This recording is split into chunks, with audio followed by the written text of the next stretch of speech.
श्री स्वामी समर्थ. मी आज तुम्हाला ब्लाऊजचा मागील भाग कसा काढायचा ते सांगणार आहे.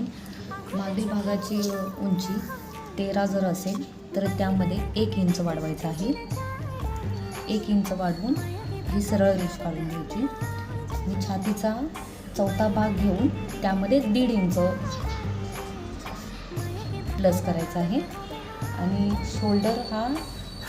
शोल्डरच्या निम्मा घेऊन त्यामध्ये अर्धा इंच वाढवायचा आहे आणि इथून मग मुंडा तुमचा 5.5 घ्यायचा आहे.